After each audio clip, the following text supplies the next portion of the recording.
حضرت امام غزالی علیہ الرحمہ تاریخ امت کی ان چند شخصیتوں میں سے ایک ہیں کہ جن کے بعد آنے والے کسی بڑے سے بڑے آدمی کا نام ان کے ساتھ اور لگا کر لیا جائے گا تو اس نام کو ان کا تابع ثابت کرنا، تابع سمجھنا ضروری ہے۔ مطلب امام صاحب اپنی شخصیت کے اعتبار سے، اپنے مرتبے کے اعتبار سے عظمت کی اس سطح پر ہیں جہاں بعد میں آنے والوں کو عظیم بننے کے لیے ان سے سند لینا ضروری ہوتی ہے۔ تو آپ عظمت سے ماخوذ نہیں ہیں بلکہ عظمت کے موجد ہیں۔ تو میں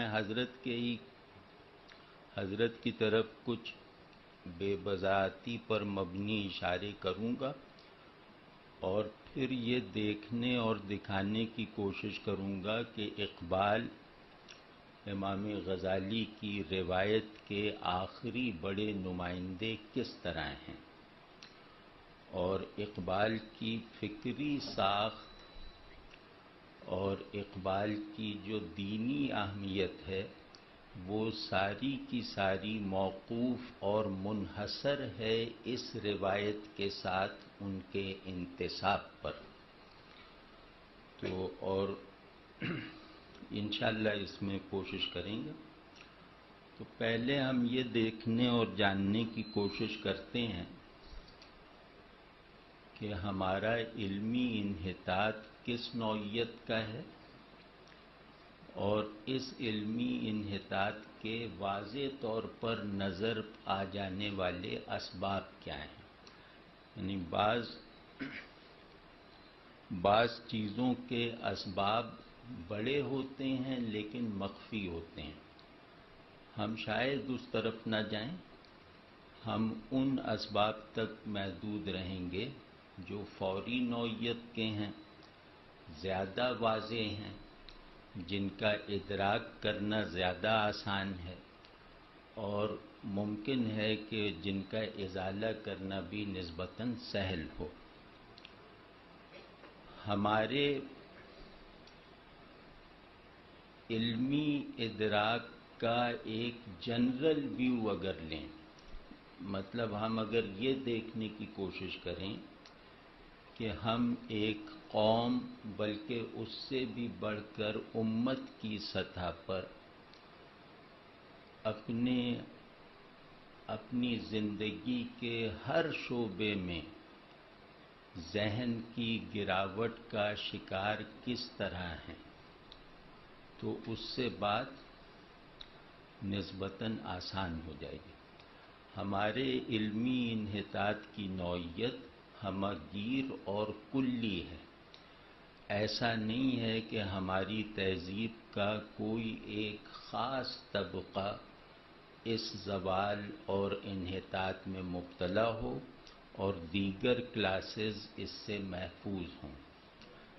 ذہن کا جو بھی مذہبی یا دنیاوی رول ہے، عقل اور فکر کا جیسا بھی سماجی، اخلاقی، روحانی اور سیاسی اظہار ہے، وہ سب کا سب امت مسلمہ میں پسماندگی کی انتہائی حد کو چھو رہا ہے، اور ہمیں ایسا لگنے لگا ہے کہ ہماری مجموعی ذہنی ساخت اب زندگی کو لازماً درکار ادراکات کے قابل نہیں رہی اور زندگی کو یقیناً مطلوب اظہار کے لائق بھی نہیں رہی۔ یہ جملہ ممکن ہے کہ اگر اس کو سیاق و سباق نہ فراہم کیا جائے تو مبہم ہے، تو میں اس کا ابہام کھول کے عرض کرنے کی کوشش کرتا ہوں کہ علم کی مجموعی تعریف ہے ادراک اور اظہار کی یکجائی۔ ذہن کی صلاحیت ادراک اور اس کی استعداد اظہار ایک چیز پر سمٹ کے عمل میں آ جائے تو اسے علم کہتے ہیں۔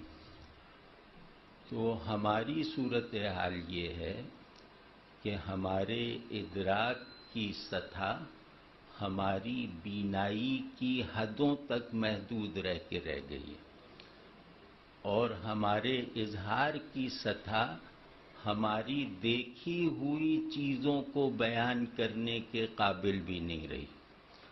تو یہ جو ایک انتہائی میکینیکل اظہار اور ادراک کی سطحوں پر بھی جو ہماری بے بسی اور عاجزی ہے، وہ زندگی کے ہر شعبے سے واضح اور ظاہر ہے۔ ہماری دنیاوی تعلیم کے تمام ادارے ذہن کو ایک حیوانی حافظے سے زیادہ سمجھ کر پروان نہیں چڑھا رہے، ایک بالکل مشینی حافظہ بنا کر علم کو اس میں ٹھونسا جا رہا ہے اور معلومات کو محض چند فارمل شناختوں کی حد تک محدود کر کے رٹوایا جا رہا ہے۔ مطلب ہم جس چیز کو بھی جانتے ہیں وہ صرف دیکھے جانے کی حد تک جانتے ہیں، سمجھے جانے کی حد تک ہم کسی ایک چیز کو بھی نہیں جانتے، اور جبکہ علم کا مقصود، یا یوں کہہ لیں کہ علم کے ہونے کا واحد ثبوت، میں تھوڑا امام صاحب کی شان کو ملحوظ رکھ کر ان کی تعبیر علم سے قریب ہو کر کچھ مطلب اس معاملے میں عرض کروں گا جو ممکن ہے کہ سننے میں مشکل ہو لیکن یاد رکھنے میں دشوار نہیں ہوگی۔ تو اگر ہم بڑی چیزوں کو حافظے میں ایک ذوق اور ایک ضرورت مندی کے ساتھ محفوظ کر لیں تو ذہن میں کوئی نہ سمجھی جانے والی چیز کبھی معطل پڑی نہیں رہتی، کسی وقت اپنے آپ کو سمجھا دیتی ہے، یا کچھ نہیں تو وہ فہم سے ہٹ کر، فہم کو بائی پاس کر کے ایک ذوق میں ضرور بدلتی ہے۔ تو مشکل خیالات سے گھبرانا نہیں چاہیے، یہ اگر مفہوم نہ بن سکیں تو کوئی مطلب زیادہ بڑا نقصان نہیں ہے، یہ کسی نہ کسی پہلو سے آپ کا حال اور آپ کا ذوق ضرور بنیں گے۔ تو اگر مجھے کسی اجنبی مٹھائی کا نام نہ معلوم ہو لیکن وہ میری زبان پہ رکھ دی جائے تو اس کا ذائقہ بہرحال اس مٹھائی کے علم کی کوئی نہ کوئی ضرورت پوری کر دیتا ہے۔ تو اسی طرح جو ہے علم جو ہے وہ صرف معنی اور مفہوم کا نام نہیں ہے، علم مجموعہ ہے لفظ اور اس کے معنی کا۔ تو سر دست اگر معنی پر دسترس میری نہ ہو لیکن الفاظ کو محفوظ رکھنے کی قدرت مجھے حاصل ہو تو یہ مطلب امید رکھنی چاہیے کہ علم کی ایک شرط میں نے پوری کر دی، دوسری شرط اس لفظ کو احترام، اکرام اور رغبت کے ساتھ محفوظ رکھ لینے سے انشاءاللہ کسی وقت حاصل ہو جائے گی۔ تو ان معنوں میں کہہ رہا تھا کہ علم کا واحد ثبوت، علم کا واحد معیار اور علم کا مقصود اعظم ایک فقرے میں غزالی رحمۃ اللہ علیہ نے بیان کر دیا ہے۔ وہ فقرہ میں اپنے لفظوں میں بیان کروں گا، وہ کیونکہ الفاظ اپنی وہ جو جن اصطلاحات میں ہے وہ اصطلاحات اب مانوس ہیں، ورنہ ان کو کھولنے میں وقت لگے گا۔ تو امام صاحب رحمۃ اللہ علیہ کی مراد کے مطابق میں آپ کے نظریہ علم تو چھوٹا لفظ ہے، آپ کی کائنات علم کے ایک گوشے کو بتا رہا ہوں، وہ ایک گوشہ جو پورے شعور حاضر کے تمام جغرافیے سے زیادہ ہے، وہ ہے علم نام ہے شعور کا شے پر غالب آ جانا۔ شے پر ذہن کا متصرف ہو جانا یہ علم ہے، اور شے کے تابع رہ جانا یہ معلومات ہیں۔ ٹھیک ہے؟ تو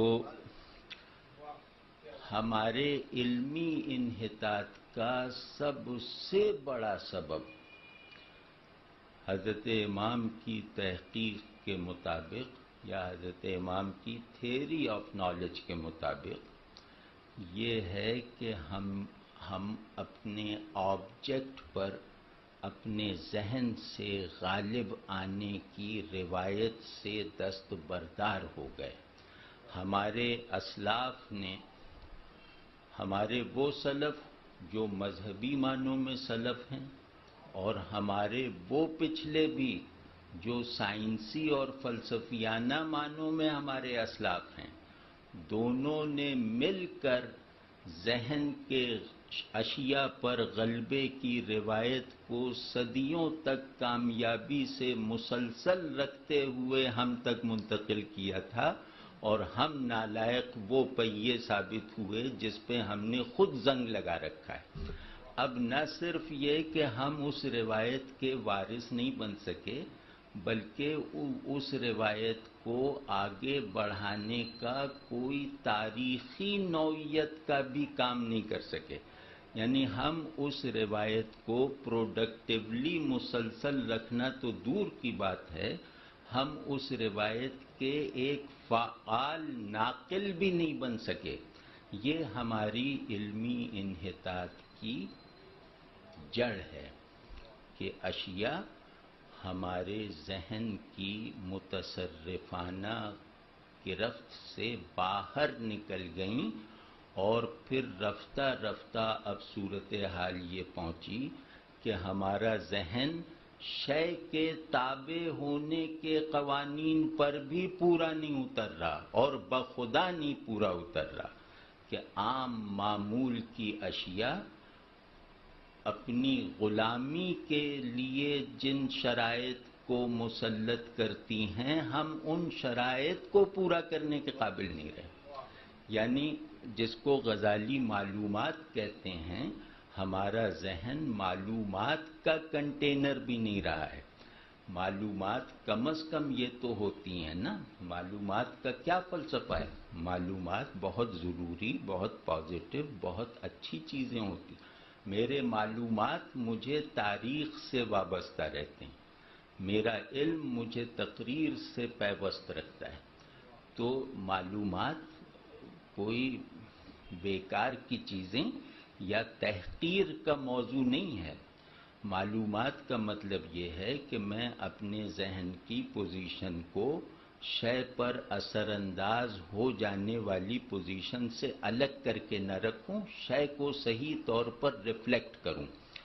تو اب ہماری صورتحال یہ ہے کہ اشیاء اپنے غلبے کے لیے بالکل ویسا ہی تقاضا ذہن سے کرتی ہیں جیسے میں آئینے سے کرتا ہوں۔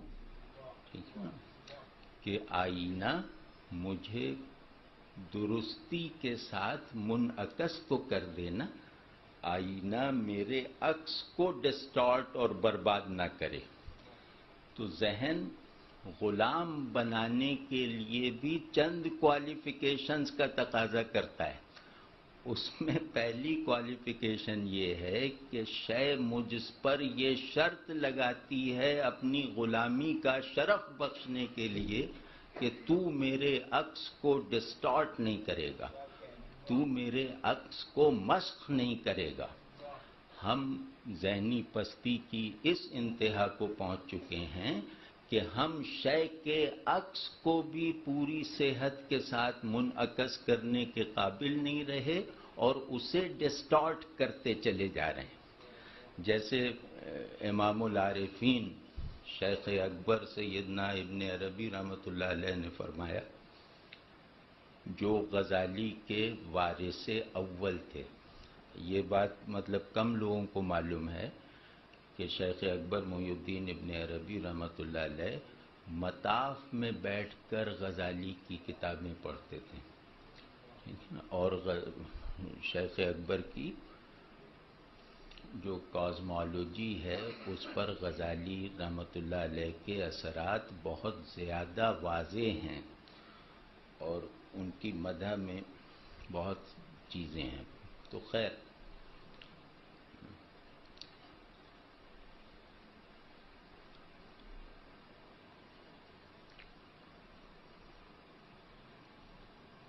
شیخ اکبر فرماتے ہیں کہ شعور میں تنزل کے 2-3 درجات ہوتے ہیں. پہلا درجہ یہ ہے کہ شعور کے لیے غیب مادہ حضور نہ رہ جائے. یہ جملہ میں بالکل اسی طرح بول رہا ہوں کہ جس شعور کے لیے غیب سبسٹنس آف پریزنس نہیں ہے. یار یہ سوچئے کہ ہم لوگ اس لائق رہ گئے ہیں کہ اس کو نہ سمجھ تو ظاہر ہے کہ ابن عربی کے زمانے میں بھی کم لوگ ہوں گے. ان کی سطح یہ وہ لوگ ہیں جن کی سطح اپنے ہر مخاطب سے بلند ہوتی ہے. لیکن یہ کہ اس کی اپریسیشن کا ایک نظام ہمارے بڑوں نے جاری رکھا تھا، ہم نے اس کو بھی لوز کر دیا کہ غیب کا مادہ حضور ہونا، اس کو شیخ اکبر کہتے ہیں کہ یہ عرفان ہے، یہ معرفت ہے. عارف غیب کو ذرہ برابر مجروح کیے بغیر اس کی مخفی شان حضور کا مشاہدہ کرتا ہے. آپ سمجھ گئے نا؟ یہ ہے علم، اس کو علم کہتے ہیں. دوسرا درجہ انہوں نے بتایا کہ شعور کا دوسرا درجہ ہے حقائق اشیاء کا علم. یعنی اشیاء اپنے حقائق میں کیا ہیں، اپنی صورتوں سے بیانڈ ہو کر کیا ہیں. صورتوں سے بیانڈ انہیں شعور کرتا ہے، وہ خود سے تھوڑی ہوتی ہیں. اسی کو کہتے ہیں شعور کا شے پر غلبہ. تو اشیاء کے حقائق کیا ہیں یہ جاننا علم کا نچلا درجہ ہے. اور تیسرا درجہ یہ ہے کہ اشیاء کی صورت کیا ہے، یہ علم کا سب سے نچلا مقام ہے. ٹھیک ہے نا؟ یعنی حق کیا ہے، خلق بلحاظ حقیقت کیا ہے، اور خلق باعتبار صورت کیا ہے، یہ علم ہے.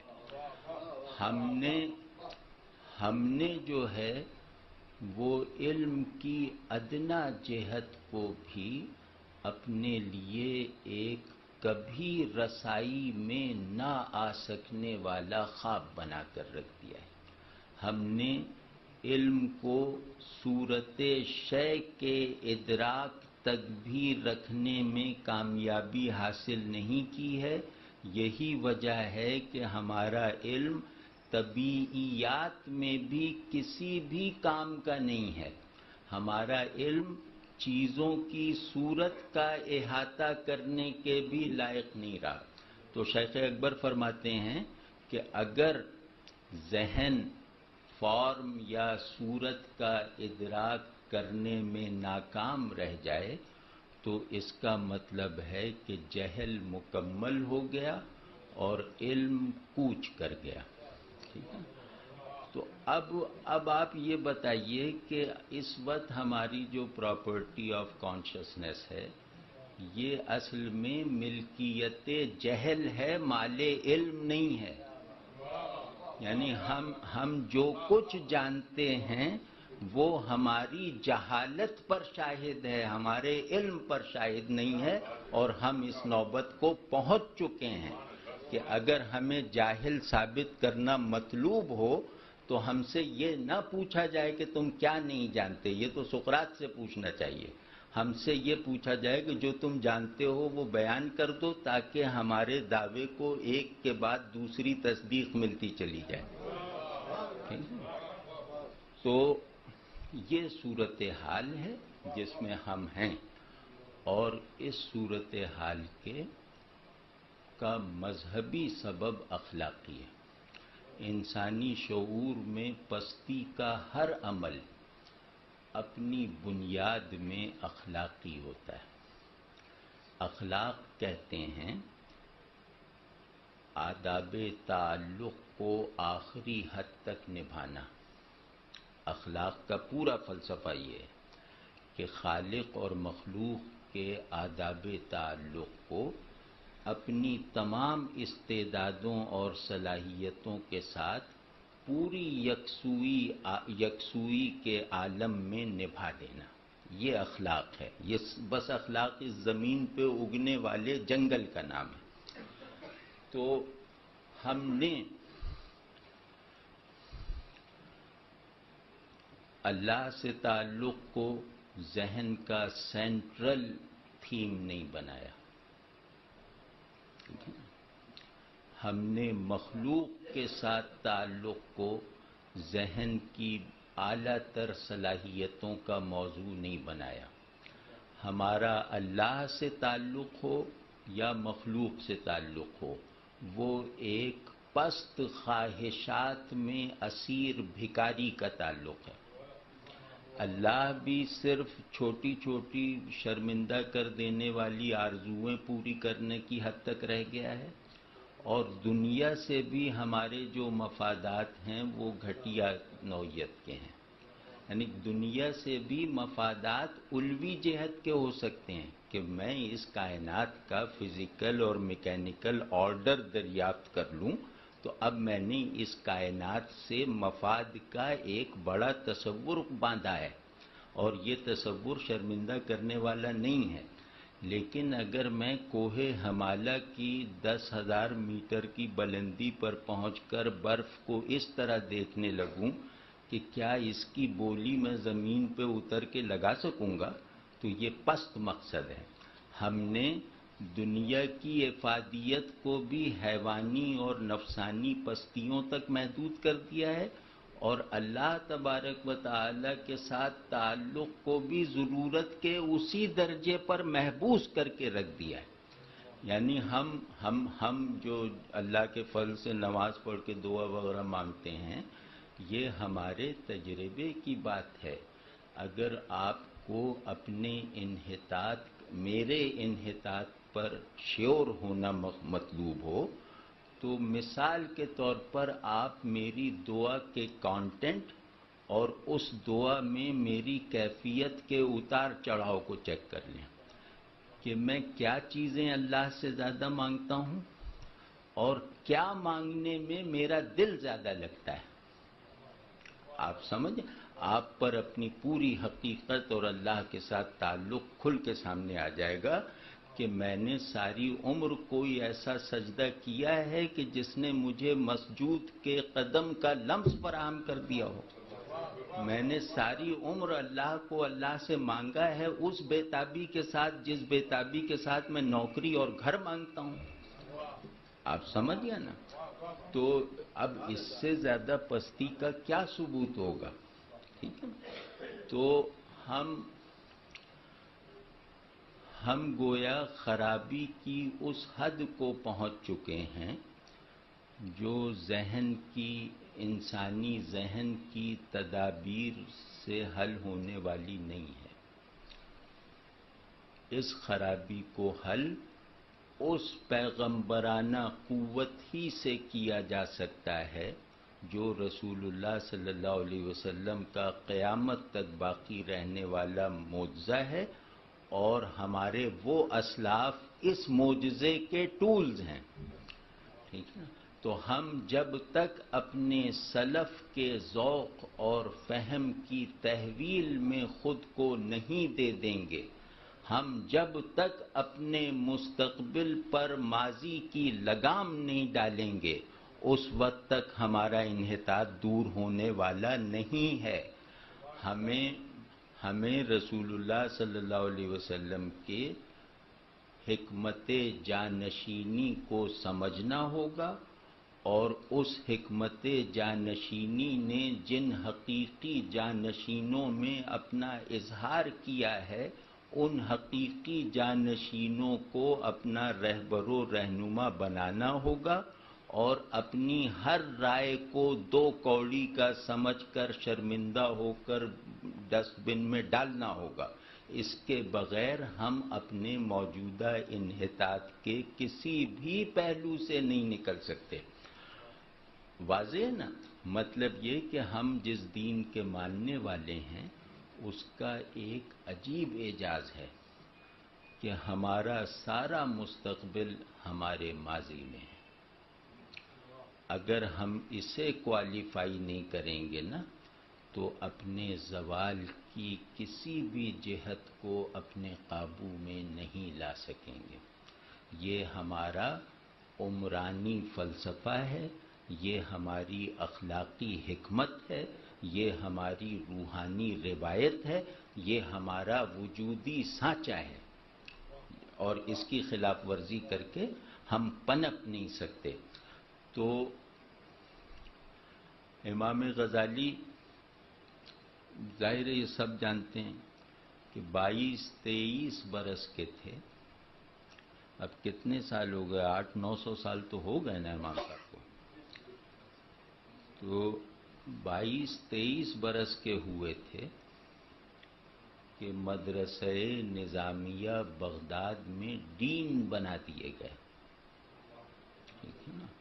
نظامیہ بغداد پورے عالم اسلام کا سب سے بڑا مدرسہ اور سینٹر تھا۔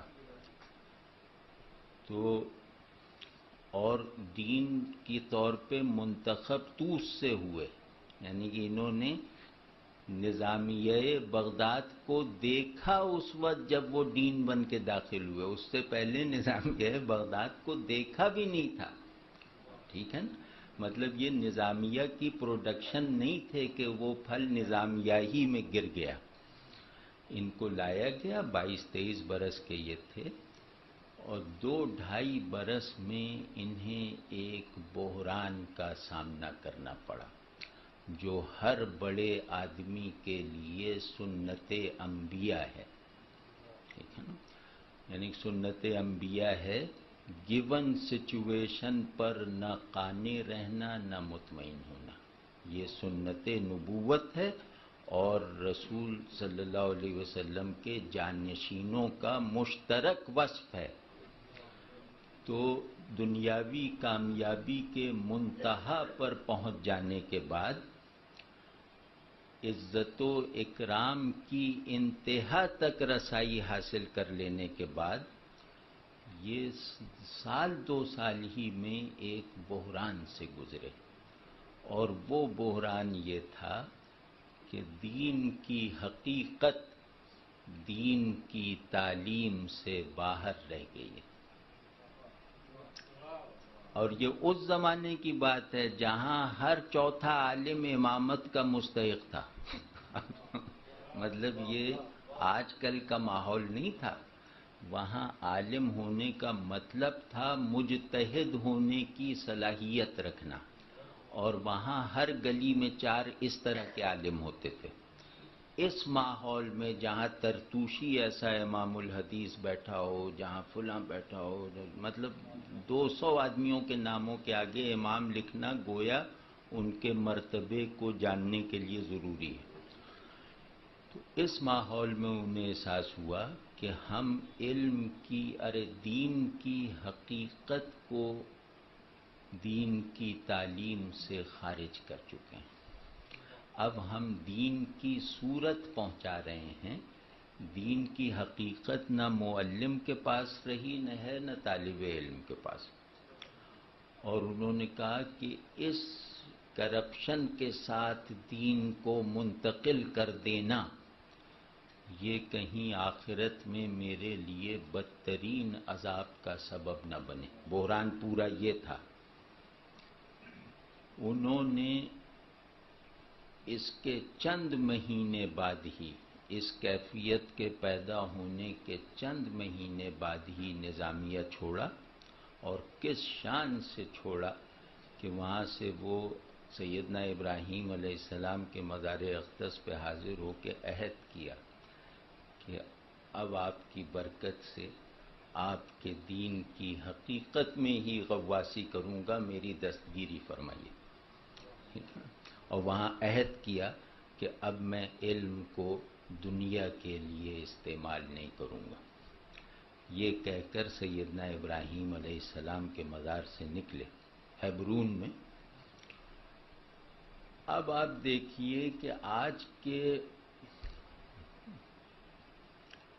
کسی شیخ الحدیث، کسی شیخ التفسیر سے کہہ دیجئے کہ یار یہ عہد کر لو اسکینر پہ، وہ جو اسکینر ہوتا ہے نا سجو ناپنے والا، اسکینر پہ کر لو کہ علم کو دنیا کے لیے استعمال نہیں کروں گا، تو 99% یہ ٹیسٹ دینے سے بھاگ جائیں گے۔ آپ سمجھیں؟ یہ وہ ارج تھی، یہ رسول اللہ صلی اللہ علیہ وسلم کے ذوق بندگی کا وہ جوہر تھا جو غزالی میں پرنسپل نظامیہ بن کر ابھر آیا، اور انہوں نے اس سب کو تج دیا اور سیدھے توس آ گئے، اور وہاں خلوت میں اور جلوت بھی ناظرہ قرآن شریف پڑھانے کی خدمت انجام دینے لگے۔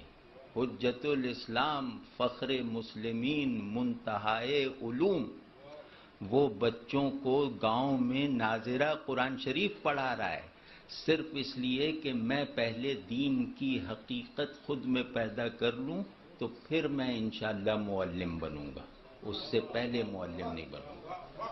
تو یہ بہت بڑی بات ہے، یہ نہ سمجھ میں آ سکنے والی بات ہے۔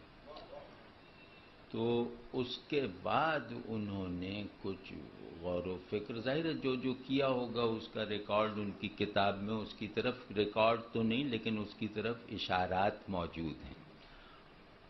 اس میں سے ایک اشارہ میں آپ کو بتاتا ہوں المنقذ من الظلال سے، جو روداد ہے، امام صاحب کی قابل فخر تصنیف ہے، اور المنقذ کی یہ حیثیت ہے کہ اس سے ویسٹ میں یونانیت کے چنگل سے نکلنے کا ایک راستہ فراہم ہوا، تحافت التحافہ سے وہ منزل آ گئی جس پہ یورپ یونانیت کے جوئے سے نکل کے پہنچنا چاہتا، تو وہ میں گفتگو میں آگے عرض کروں گا۔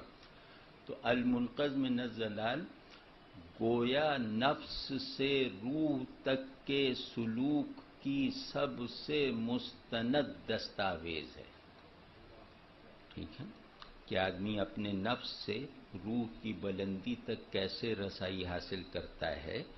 اگر کسی کو اللہ کی توفیق سے یہ لگن لگ جائے تو اس لگن کو پورا کرنے کا اس وقت تک کوئی امکان نہیں ہے جب تک وہ غزالی کی المنقذ نہیں پڑھے گا۔ اب آپ سمجھیں کہ اس کتنے اہم معاملے میں اس کتاب کی ایک ناگزیر حیثیت ہے۔ تو اس میں امام غزالی نے ایک عجیب سا فقرہ لکھا ہے جو اس زمانے کا جیسے اسلوب نہیں تھا، اس زمانے کی اصطلاح نہیں تھی، اور اس زمانے میں لگتا ہے کہ قابل فہم کیسے ہوا ہوگا، حیرت ہوتی ہے۔ وہ یہ کہ میرا مقصد پہلا یہ تھا کہ میں اپنے شعور کو ذہنی کے بجائے وجودی بنا لوں۔ یہ فقرہ یاد رکھیے کہ امام صاحب نے اپنا پہلا مقصد اپنے لیے یہ تجویز کیا کہ میں اپنے شعور کو، اپنی اسٹیٹ آف کانشسنس کو صرف ذہنی سے نکال کر وجودی کیسے بنا لوں، اور یہ میں اس لیے چاہتا تھا کہ حقائق کی بناوٹ عقلی نہیں ہے بلکہ اخلاقی ہے۔ اب یہ 24 برس کا لڑکا کہہ رہا ہے، آپ سمجھیں نا، یہ جو اب 124 برس میں جس کا شاید املا نہ لیا جا سکے گا، وہ 24 برس کا لڑکا کہہ رہا ہے کہ کیونکہ میں یہ جان چکا تھا کہ حق کی بناوٹ عقلی نہیں ہے، اخلاقی ہے، لہذا معرفت حق کے لیے میں نے خود پر لازم کیا کہ میں شعور حق کو ذہن کے شکنجے سے نکال کر اپنے وجود کا سرمایہ بناؤں گا، اپنے وجود کی تقویم نو کروں گا اس شعور حق سے۔ آپ سمجھے نا کہ وہ ایک ایسی مہم پہ نکل گیا کہ میں حق کے شعور کو گویا اپنی تخلیق ثانی کا گارا بناؤں گا۔ تو یہاں سے انہوں نے چند ہی برس میں ابو حامد غزالی اپنے چھوٹے بھائی کے مرید ہو گئے۔ امام غزالی تاریخ میں اپنے چھوٹے بھائی کے مرید ہیں، احمد غزالی کے۔ ان کی ایک شورۂ آفاق کتاب ہے، اگر روحانی مزاج پیدا کرنا ہو تو وہ کتاب انشاءاللہ ایک آتش کدہ ہے، وہ ہے سوانح۔ سوانح کا مطلب ہے احوال و معارف، یعنی عنوان جو اس کا سوانح ہے وہ ہے سوانح فی العشق، یعنی عشق کے احوال و معارف۔ وہ بہت بڑی کتاب ہے، وہ مجموعہ اقوال ہے، وہ مجموعہ مضامین نہیں ہے۔ تو خیر یہ احمد غزالی جو علم ظاہر میں اپنے بھائی کے شاگرد تھے، سلوک میں اپنے بڑے بھائی کے مرشد اور پیر ہیں۔ تو اس کے بعد اپنے بھائی کے ساتھ 6 مہینے گزارنے کے بعد اور کچھ برس خانقاہی اور مدرسانہ سرگرمیاں طوس میں جاری رکھنے کے بعد یہ کسی بشارت کے تحت دوبارہ نظامیہ جوائن کر لیا، اور اس کے بعد نظامیہ کو 6 مہینے 7 مہینے میں اس سطح تک پہنچا دیا کہ اس ادارے سے دین کی تمام ضرورتیں پوری ہونے لگی، دین کی اخلاقی ضرورتیں بھی، علمی ضرورتیں بھی، روحانی ضرورتیں بھی۔ اور امام صاحب پہلے آدمی ہیں جنہوں نے درس گاہ میں خانقاہ کو داخل کیا۔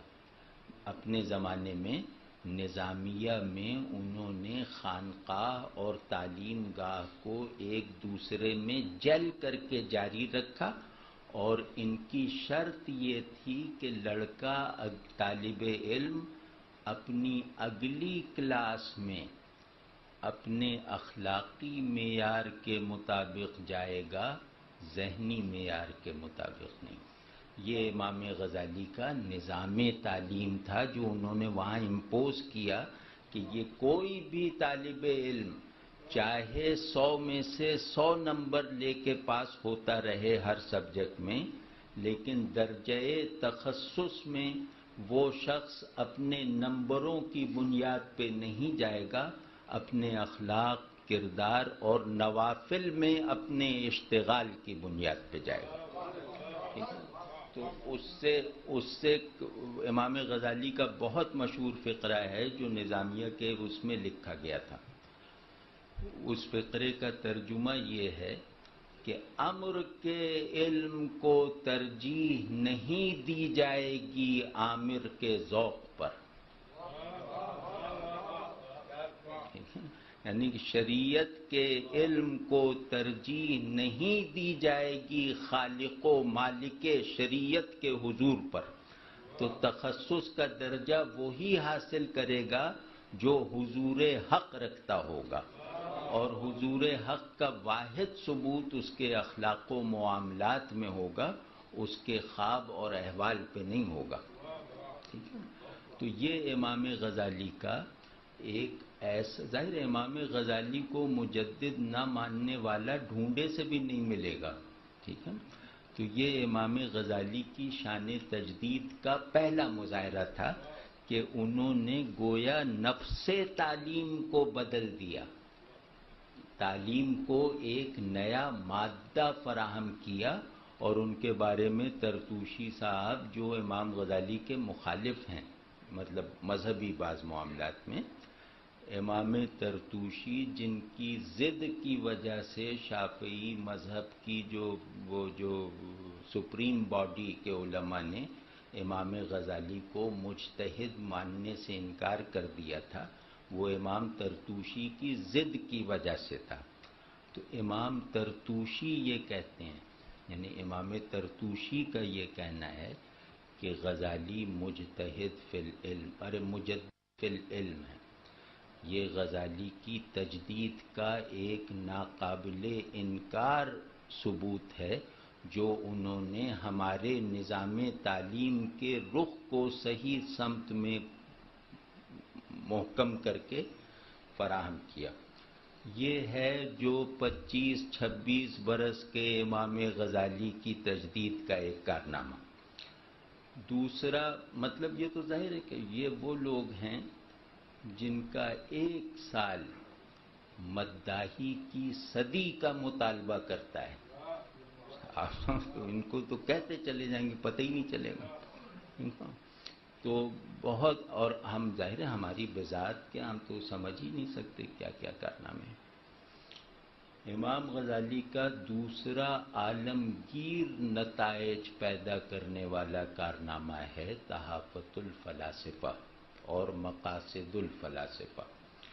امام صاحب فلسفے پر منتہیانہ گرفت رکھتے تھے اور صرف 3 برس کی تعلیم کے نتیجے میں، صرف 3 برس فلسفہ پڑھا تھا انہوں نے، اور وہ بھی نوجوانی میں، اور 3 برس کی تعلیم میں فلسفے پر انہیں ایسی منتہیانہ بصیرت اور مہارت اور تسلط حاصل ہو گیا تھا کہ ابن رشد، جو ظاہر ہے کہ مسلم فلاسفہ میں سب سے بڑے ناموں میں سے ایک ہے، جس نے تحافت الفلاسفہ کا جواب لکھا تھا، تحافت التحافہ۔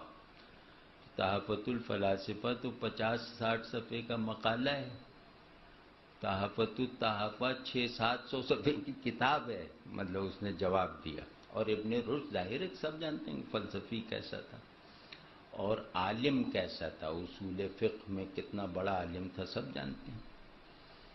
تو وہ بار بار دوہرا کے لکھتا ہے تحافت التحافہ میں کہ مجھے غزالی سے دوسرے علماء کی طرح یہ شکایت نہیں ہے کہ یہ فلسفہ جانتے نہیں ہیں، یہ فلسفہ مجھ سے زیادہ جانتے ہیں لیکن یہ متعصب ہیں۔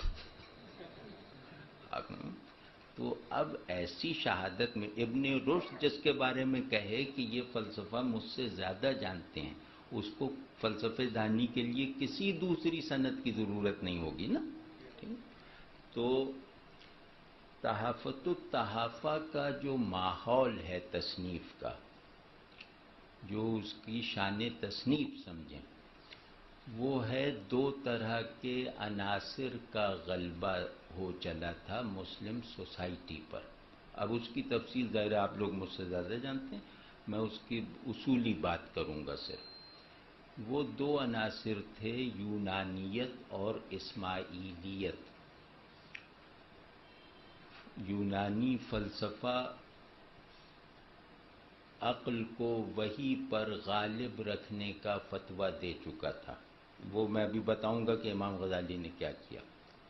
بہرحال یونانی فلسفہ گویا مبدأ عقل بن کے رہ گیا تھا، اور اسماعیلی فلسفہ پوری الہیات پہ قابض ہو چکا تھا، یعنی اسماعیلیوں کی سریت اور یونانیوں کا فلسفہ مسلم سویلائزیشن کے مائنڈ کا سب سے بڑا کانٹینٹ بن چکے تھے۔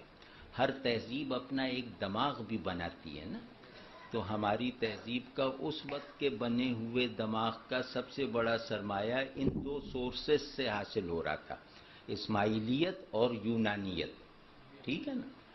تو اس کی وجہ سے امام صاحب نے فلسفے پر نقد و جرح جو 18 گھنٹے میں مکمل کی، تحافت الفلاسفہ 18 گھنٹے میں مکمل ہونے والی تحریر ہے جو 4-6 نشستوں میں ہوئی ہے۔ اس میں انہوں نے فلسفے اور اسماعیلیت کے 20 نکات متعین فرمائے۔ اب جیسے ایک معلوماتی سی شاید کچھ لوگوں کے کام آ جائے، اکثر کو تو معلوم ہوگا، اس میں یہ فرمایا کہ یونانی فلسفہ 20 نکات پر مبنی نظریات کا مجموعہ ہے۔ آپ آج دیکھ لیجئے جب کہ ہمارا یونانی فلسفے کے بارے میں علم بہت بڑھ چکا ہے، یا یونانی فلسفے کو جاننے کے ذرائع اس زمانے کے مقابلے میں اربوں گنا زیادہ ہوں گے، ٹھیک ہے نا؟ آپ اس کو 21 نہیں بنا سکتے، آپ اسے 19 نہیں کر سکتے۔ جو امام غزالی نے 20 بنیادی نکات یونانی فلسفے کے لکھ دیے ہیں، آج آپ اسے 21 نہیں کر سکتے اور 19 نہیں کر سکتے۔ آپ سمجھے یہ علم دیکھا کہ یہ علم کیا ہوتا ہے؟ تو امام غزالی صاحب نے فرمایا کہ ان 20 نکات پہ میں 3 طرح کے نقطۂ نظر سے گفتگو کروں گا۔ پہلا نقطہ نظر یہ ہے کہ عقلی معیار پہ یہ صحیح ہیں یا غلط، یعنی منطق کی کسوٹی پر پرکھنے سے یہ کھوٹے نکلتے ہیں یا کھرے، یہ ہم جائزہ لیں گے، یعنی خالص فلسفیانہ معیارات پہ۔ دوسرے کو ہم دیکھیں گے کہ یہ چیزیں ہمارے لیے مفید ہیں یا مضر، وہ دیکھنا آسان ہوگا کہ ان کی یہ افادیت ہے، ان کا یہ ضرر ہے۔ اور تیسرا ہم دیکھیں گے کہ یہ حق ہیں یا باطل، ٹھیک ہے؟ تو ان 20 نکات کو انہوں نے ان 3 پرسپیکٹو سے جرح کا موضوع بنایا، تجزیے کا موضوع بنایا، اور اس میں سے میں تفصیل میں نہیں جاتا، اس میں سے 3 پوائنٹس کو انہوں نے کہا کہ یہ کفر ہے، اور ان کو ماننے والا مرتد ہے، کافر ہے اور واجب القتل ہے، کیونکہ یہ ظاہر و امام الفقہ بھی تھے۔ تو وہ 3 نکات جو مسلم فلسفی ابن سینا انہیں قبول کر چکا تھا، ابن رشد انہیں بعد میں قبول کرتا دکھائی دیتا ہے، فارابی قبول کر چکا تھا، وہ 3 نکات ہیں۔ دنیا یعنی مادہ قدیم ہے، ازلی ہے، ابدی ہے۔ ظاہر ہے جب جیسی کسی چیز کو آپ نے ازلی کہا تو اس کی ابدیت ٹیکن فار گرانٹیڈ ہے، ٹھیک ہے، وہ ابدی ہونا لازم ہے۔ مادہ اور روح یہ قدیم ہے، ٹھیک ہے۔ دوسرے یہ کہ عقل وحی پر حکم ہے، یعنی وحی جو چیزیں فراہم کرتی ہے عقل اس تک پہنچ سکتی ہے۔ تیسرا یہ کہ یہ کائنات مخلوق نہیں ہے، یہ کائنات خود سے ہے۔ ایک نقطہ جو ہے وہ میں بھول رہا ہوں، بہرحال یہ مثال کے طور پہ یہ نقطے ہیں، اس پہ انہوں نے کہا کہ یہ کفر ہے، کفر بواح ہے، اور اس کی موجودگی میں کسی بھی علامت اسلام و ایمان کا اعتبار نہیں کیا جا سکتا۔ یعنی آپ ابو علی سینا کی توحید پر دلیلوں کی کتاب کو ان عقائد کی موجودگی میں اس کے مسلمان ہونے کا ثبوت نہیں بنا سکتے، ٹھیک ہے؟ تو اب یہ ایک اتنا بڑا احسان تھا غزالی کا، اور ہاں یہ کہا کہ یہ 20 میں سے 3 ہیں، لیکن ان کی اہمیت یہ سمجھو کہ یہ 3 باقی 17 میں بھی شامل ہیں، یعنی یونانی فلسفہ باقی 17 کو ڈسون کر سکتا ہے، ان 3 کی تو بنیاد پہ قائم ہے۔ تو یہ 3 اس فلسفے کی بنیاد ہیں، اور کیونکہ اس کی بنیاد کفر پہ ہے، لہذا اس سے پیدا ہونے والا ہر پھل چاہے جائز اور مفید بھی ہو، اس میں یہ کفر سرایت کیے ہوئے ضرور ہوگا، چاہے ہماری سمجھ میں آئے یا نہ آئے۔ تو اس لیے فلسفہ من حیث الکل دینی تہذیب اور دینی ڈسکورس سے خارج ہونا چاہیے، ٹھیک ہے نا؟ تو یہ غزالی کا اثر ہے، فوری اثر یہ پڑا کہ مسلم سویلائزیشن یونانیت کے سحر سے ہمیشہ کے لیے آزاد ہو گئی۔ پھر بعد میں صرف 1-2 بڑے فلسفی آئے، اور وہ فلسفی اچھوتوں کی طرح رکھے گئے مسلم سوسائٹی میں، ابن رشد ہوں، ملا باقر داماد ہوں، ملا صدر ہوں، اور فلسفہ رفتہ رفتہ جو ہے وہ شیعت کے شیلٹر میں چلا گیا امت سے نکل کر، یعنی اور یہ صرف غزالی کا کارنامہ ہے۔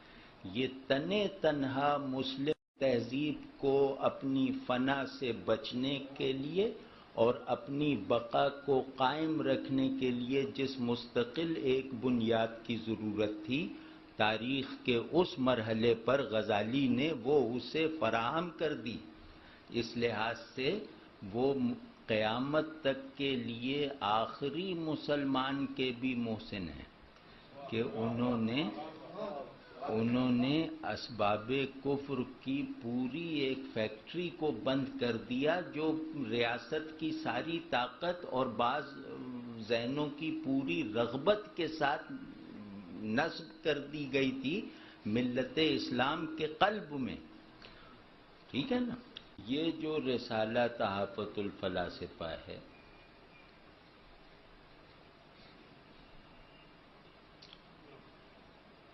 یہ پوسٹ رینیسانس یورپ کے کام آیا، اور غزالی کی یہ مقاصد الفلاسفہ، احیاء العلوم اور تحافت الفلاسفہ یورپ کی دو اصل زبانوں میں، یورپی تہذیب کی دو روحانی اور ایمانی زبانوں میں ترجمہ ہوئی، اور ایک ایک کتاب کے کئی ترجمے صدیوں پہلے غزالی کے ہو چکے ہیں، مطلب لیٹن میں اور گریک میں۔ تو گریک میں یہودیوں نے کیا، لیٹن میں عیسائیوں نے کیا۔ ٹھیک ہے؟ تو گریک گویا ان کی لنگوا فرانکا تھی، لیٹن ان کی عیسائیوں کی تھی، اور ایک ایک کتاب کے کئی ترجمے۔ ٹھیک ہے نا؟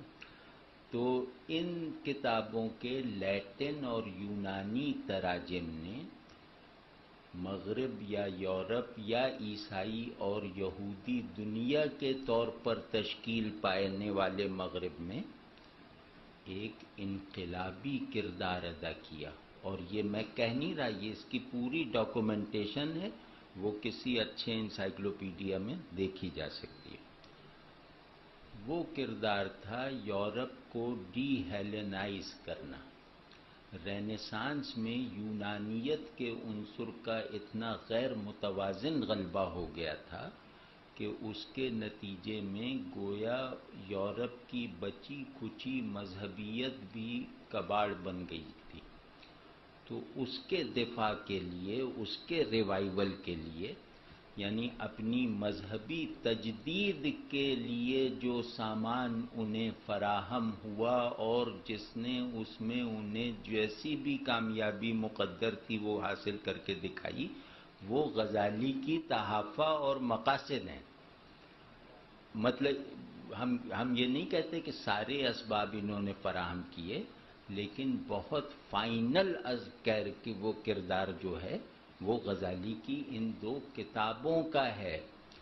تو صرف مسلمانوں ہی کے جوہر مذہبی کو دیکھیں، جوہر مذہبی ایک وہ ہوتا ہے جو عقل میں قائم ہو، اور ایک جوہر مذہبی ہوتا ہے جو قلب میں قائم ہوتا ہے، اور ایک جوہر مذہبی ہوتا ہے جو نفس میں قائم ہوتا ہے۔ غزالی ان تینوں جوہروں کے نرچرر تھے۔ میں ابھی بتاؤں گا آپ کو کہ غزالی کتنا بڑا آدمی تھا۔ ٹھیک ہے جی؟ تو مغرب کے مذہبی جوہر کو ان کے ذہن میں قائم رکھنے کا سامان فراہم کرنے میں جن ماخذوں نے ان کی فیصلہ کن مدد کی ہے، ان میں غزالی کی یہ دو کتابیں بھی ہیں، ان کے اپنے اعتراف کے مطابق۔ تو یہ ایک عالمگیر، اور دیکھیے ہم نے اپنے بڑوں کی قدر نہیں کی۔ ہمارے ہر بڑے کے ہر تجدیدی کام میں اسلام کی برکت سے ایک عالمگیر عنصر ضرور ہوتا ہے، لیکن کیونکہ ہم تہی دست اور تنگ دامن لوگ ہیں، ہم انہیں لوکلائز کر لیتے ہیں، اور لوکلائز کرنے سے زیادہ اسکول باؤنڈ کر لیتے ہیں۔ تو ایسا نہیں ہے، وہ ایک الگ موضوع ہے کہ ہمارے بڑوں کے کاموں میں یونیورسلائزیبلٹی جو ہے وہ کس درجے کو پہنچی ہوئی ہے، وہ اتنی شدید اور اتنی واضح ہے کہ میری نابینائی بھی اسے دیکھنے میں مخل نہیں ہو سکتی، لیکن اس طرف نظر تو کرو، ٹھیک ہے نا؟ تو غزالی کا یہ، اور پھر دو باتیں میں آپ سے عرض کرتا ہوں ان کی عالمگیریت پہ، ان کی فلسفیانہ عظمت پہ۔ جدید یورپ کو اولین درجے میں تشکیل دینے والے دو فلسفیانہ نظریات ہیں جن سے ماڈرن مغرب، جدید یورپ نہیں، جدید مغرب پیدا ہوا ہے۔ ایک دیکارت کا ڈوئلزم کہ روح کے اسباب علم و تاثیر اور مادے کے اسباب علم و تاثیر بالکل پیرالل ہیں، ان کا ایک دوسرے سے ربط نہیں ہے، ایسی سادہ لفظوں میں کہیں تو لہذا مابعد الطبیعیات کا انداز علم دوسرا ہوگا، مادیات کے اسباب علم اور اسلوب علم دوسرا، یہ دیکارت کا ہے، اور جو مغرب کا عقیدہ ہے، ایمان ہے۔ دوسرا ہے ہیوم کا اسکیپٹسزم۔ ہیوم کا اسکیپٹسزم یہ ہے کہ میں تصور کے طور پہ تو میٹا فزکس کو مان سکتا ہوں، اس کی لاجیکل ساخت پر، اس کی تخیلی بناوٹ پہ، لیکن میں اس کے حقیقی ہونے پر کوئی یقین قائم نہیں کر سکتا، کیونکہ وہ میرے مشاہدے اور تجربے میں نہیں ہے۔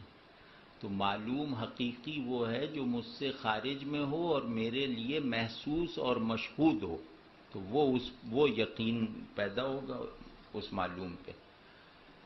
یہ دونوں نظریات، ہیوم کا اسکیپٹسزم کی پوری روایت سے منفرد ہے، اس سے مخلوط نہیں کرنا چاہیے۔ تو ہیوم کا یہ ڈائلیما اور دیکارت کا ڈوئلزم، یہ دونوں غزالی کی المنقذ میں ان کے مراحل سفر کے طور پر اسی مایۂ استدلال کے ساتھ موجود ہیں۔ یہ غزالی کی چھوڑی ہوئی منزلیں ہیں جو وہاں کی تعمیر کے بلڈنگ بلاکس بنی، اور یہ بات بھی جذبات میں نہیں کہی جا رہی، یہ بات بھی خوش فہمی میں نہیں کی جا رہی۔ مغرب کی تاریخ فلسفہ میں غزالی کے ان دونوں پر اثرات کو بڑے نمائندہ لوگوں کی طرف سے ایکسپٹ کیا گیا ہے، ٹھیک ہے نا؟ اچھا، تیسرا جو عنصر ہے کہ حقیقت کا جوہر عقل کے سینٹرل تھیم کے طور پہ قائم ہو جائے، وہ غزالی نے اس طرح قائم کیا۔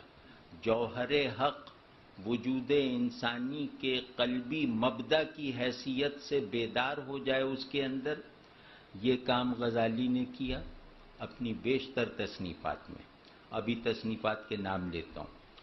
اور حق کا حضور، حق کے حضور کا جوہر آدمی کے نفس کی ساخت کے بنیادی عنصر کے طور پر آپریٹو ہو جائے، یہ کام بھی غزالی نے کیا، اور یہی تین کام رسول اللہ صلی اللہ علیہ وسلم کی شان رسالت کے لوازم ہیں۔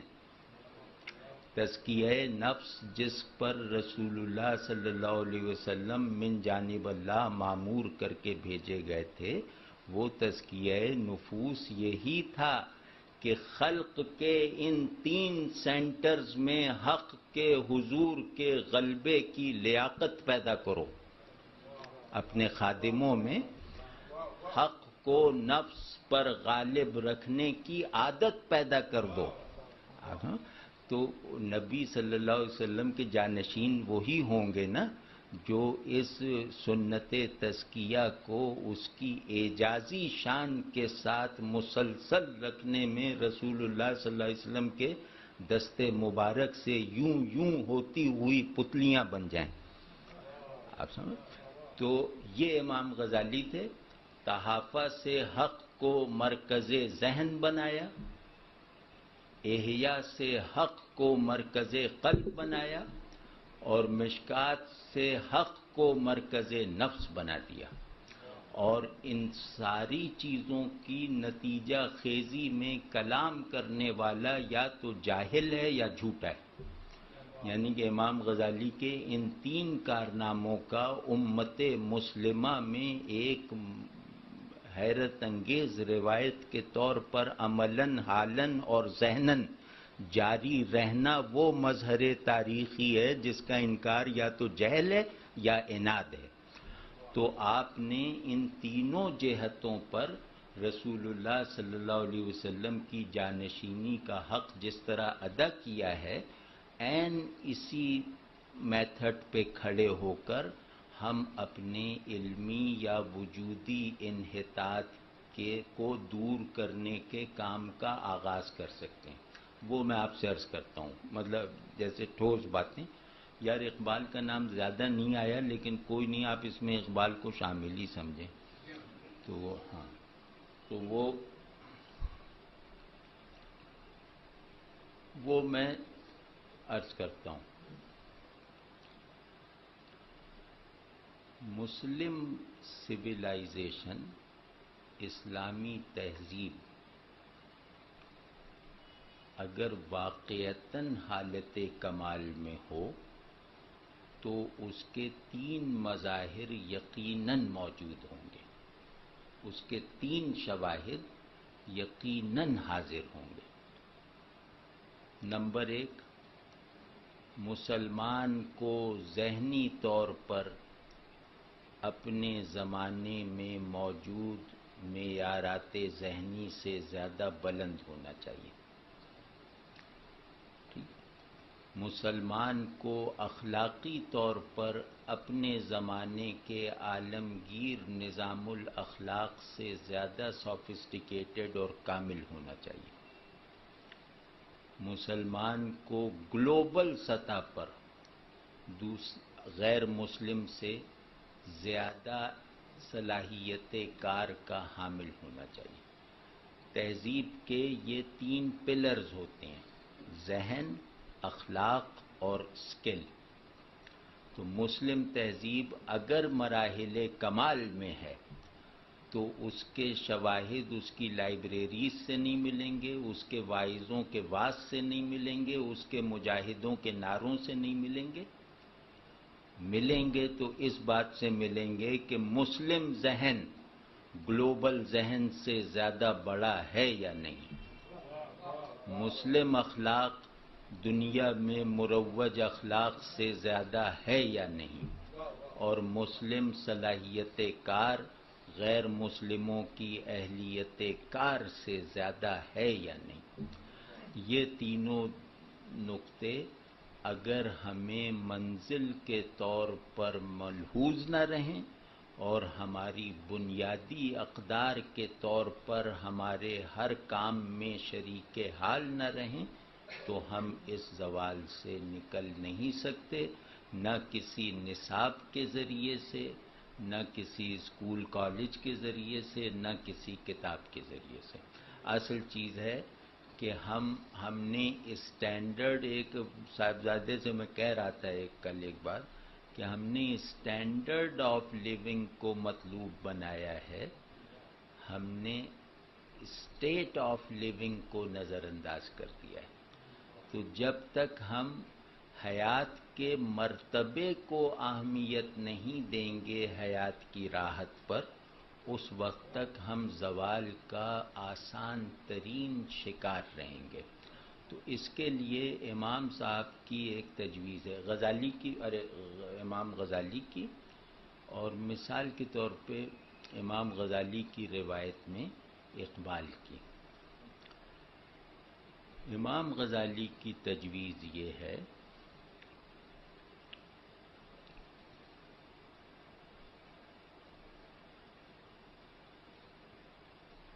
کہ اپنی ساری شخصیت کی بنیاد، اپنے تمام تر وجود کی اساس بندگی کی فعال حالت پہ رکھو. ابھی میں کھولوں گا کہ بندگی کی فعال حالت کیا ہے.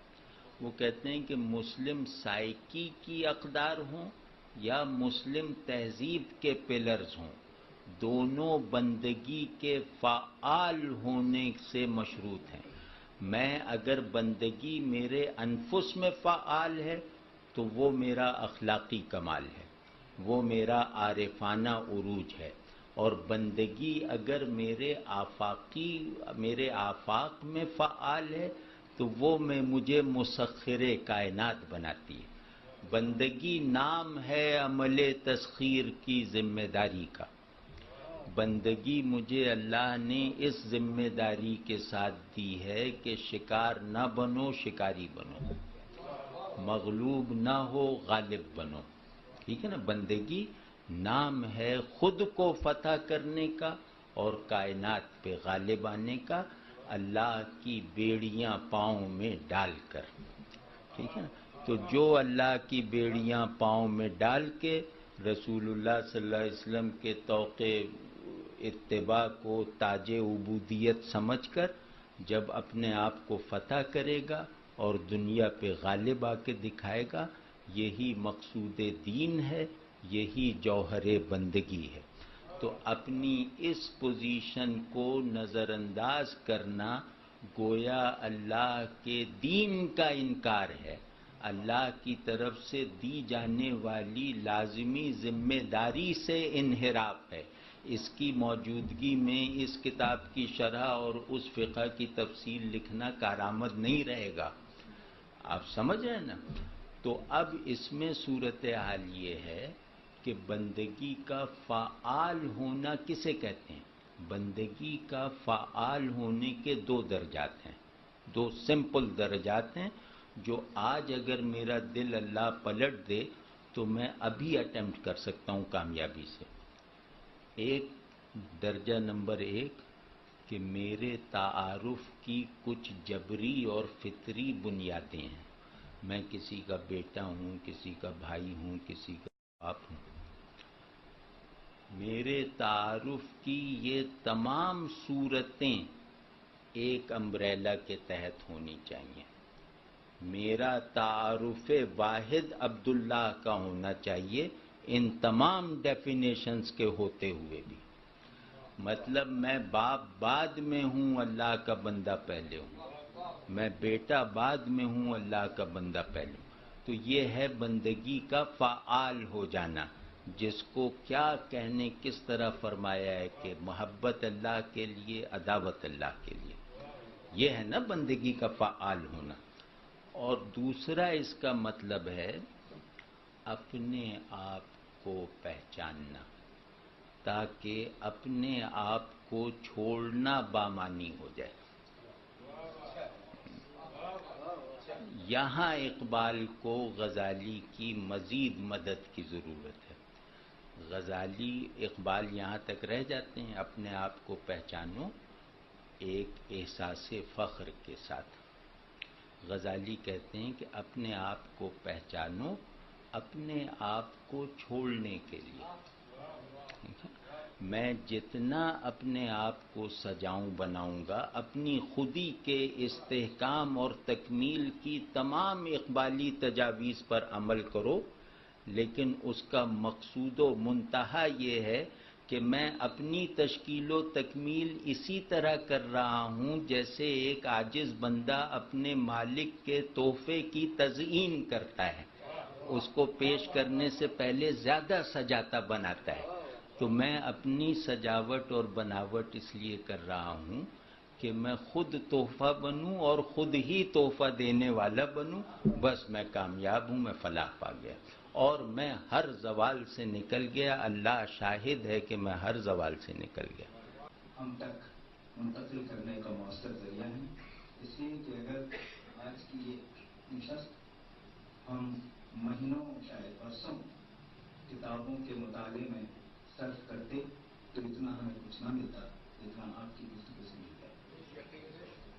اور یہاں آپ کا یہ فرمانا خاص طور سے کہ اپنے آپ سے جدا ہونا، یہ ایک اشارہ صحیح، استعارہ صحیح، لیکن آپ نے اس استعارے کے ذریعے ہمیں جس مقام سے اٹھا کے جس مقام تک لا کھڑا کیا ہے، مقام پر لا کھڑا کیا ہے، وہ لفظوں میں بیان نہیں کیا جا سکتا، اور اسی لیے میں کہہ رہا ہوں کہ اس خوبصورت سے تاثر کو ختم نہیں کرنا چاہیے.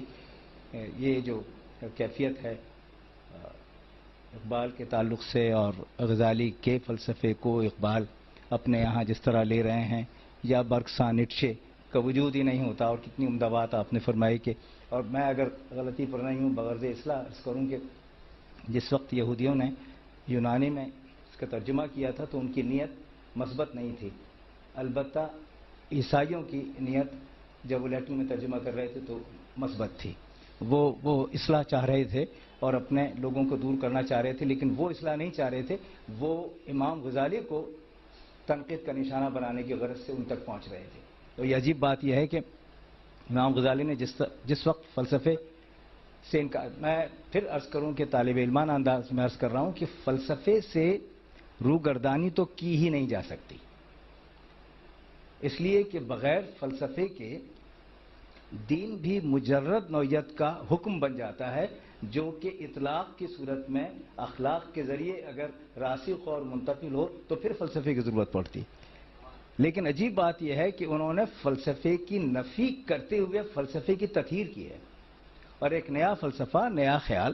اور کیا اچھی بات کہ جو چیزیں حق سے مماثل نہیں اور مطابقت نہیں رکھتی تھیں ان کی نفی کر کے اور حق کی جانب لانے کی جس طرح کوشش کی. اور آپ نے فرمایا کہ خود سے جدا ہونا، تو جب کسی نے اقبال کے ناقد نے یہ کہا تھا کہ خودی کے ذریعے آپ بغاوت کا عنصر تو نہیں نوجوانوں میں پیدا کر رہے ہیں، تو اس کا جواب جس انداز میں آیا، اور وہ صرف میں اپنے لیے عرض کر رہا ہوں کہ یہ کہا گیا کہ مٹی کی کوئی حیثیت نہیں ہے، مٹی میں پانی ڈال دیں تو گارا ہے، اس کی بھی کوئی حیثیت نہیں ہے.